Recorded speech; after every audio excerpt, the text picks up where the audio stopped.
British వాళ్ళు భారతదేశాన్ని విడిచి వెళ్ళినా వాళ్ళు కట్టిన నిర్మాణాలు నేటికి చెక్కు చెదరకుండా చారిత్రక సాక్ష్యాలుగా మిగిలాయి. 2 శతాబ్దాలు దేశాన్ని పాలించిన సమయంలో ఎన్నో జలాశయాలు, భవనాలు, సత్రాలు కట్టించారు. అందులో ఒకటి విక్టోరియా మహారాణి తవ్వించిన బావి. జాతీయ రహదారి పక్కన ఉన్న ఈ రాణి బావికి ఎంతో ఘనమైన చరిత్ర ఉంది. అదేంటో ఇప్పుడు తెలుసుకుందాం.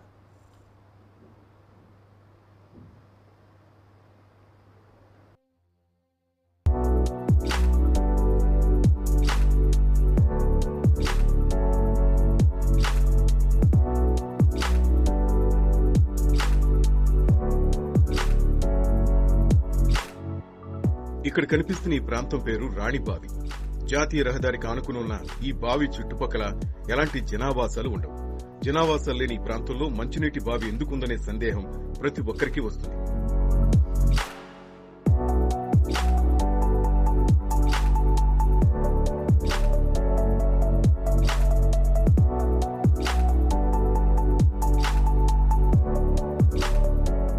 కడప జిల్లా బద్వేల్, మైదుకూర్ల మధ్య ఈ బావిని తవ్వించడానికి బలమైన కారణమే ఉంది.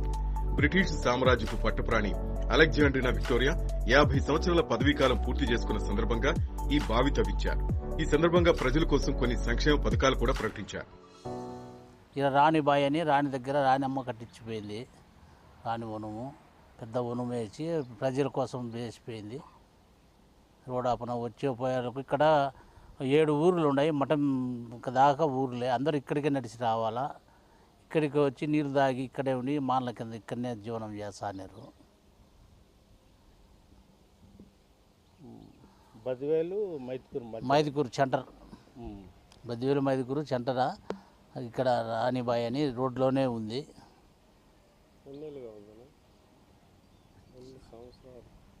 ఎన్నో వందల సంవత్సరాలు ఫస్ట్ నుంచి ఉండే పాతది ఊరు. ఇక్కడ లంకమలని ఇక్కడే ఉంది, ఇంచే పోవాలా.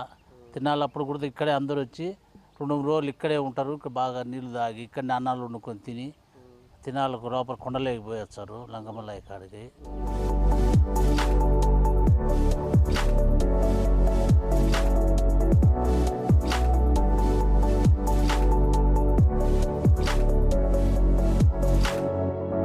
విక్టోరియా ప్రకటించిన పథకాల్లో భాగంగా తాగునీటి బావులు, గ్రంథాలయాలు, పాఠశాలలు, ఆసుపత్రులను నిర్మించారు. అంతేకాకుండా జాతీయ రహదారుల పక్కన అనేక సత్రాలు సైతం కట్టించారు. ఏళ్ల తరబడి జైలులో మొక్కుతున్న పలువురు ఖైదీలను ఈ సందర్భంగా విడుదల చేశారు. అప్పటి దత్త మండలాలైన బళ్లారి, కడప, కర్నూలు, అనంతపురంలో ప్రజల దాహార్తిని తీర్చడంపై ప్రత్యేక దృష్టి సారించారు.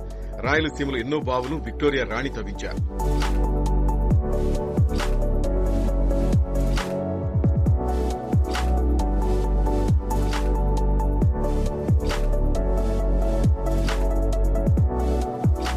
బూడిపోయింది, పాతపడిపోయింది. లోపల బావి ఉంది. ఈడ ఒక బకెట్ బావిలో నీళ్లు చేదుకుంటే పోతాను. పైన నీళ్ళు లేకుండా ఎండలకాలం, మంచి ఉగాది ఎండలకాలం అప్పుడు ఇక్కడ బాగా అభివృద్ధి బాగా జరుగుతుంది. ఇక్కడనే ఎక్కడి నుంచో చన్నాలు పెట్టడము, ఇక్కడ మానల కింద కూర్చొని తినడం, ఉన్నవారు తెచ్చి గొప్ప వాళ్ళు తెచ్చి అన్నం ఉడకబెట్టి పెట్టడం. 2 రోజులు తినాలి ఉంటుంది. ఇక్కడే వచ్చే పోయి నడిచి వస్తాను. అప్పుడు ఈ బస్సులు గీసులు లేవు. దానివల్ల ఉపాధితో బతుకుతా అన్నారు. నీళ్లు బాగుంటాయి. నీళ్ళు ఇప్పుడు కూడా తీసుకుపోయి అంత లెక్కలు తీసుకుపోతా అంటారు. ఇప్పుడు కూడా మంచి నీళ్లు, మోటార్ నీళ్లు బాగా తెల్లగా ఉంటాయి.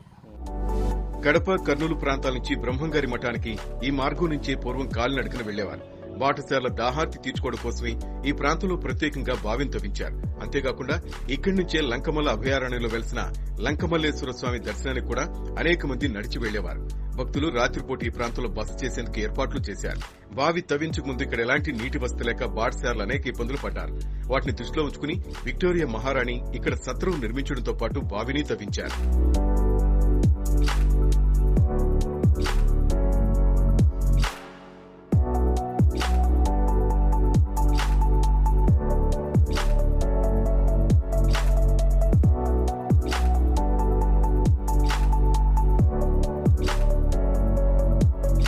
రాణిబావి సమీపంలో 12 ఎకరాల విస్తీర్ణంలో చింత చెట్లను కూడా విక్టోరియా నాటించారు.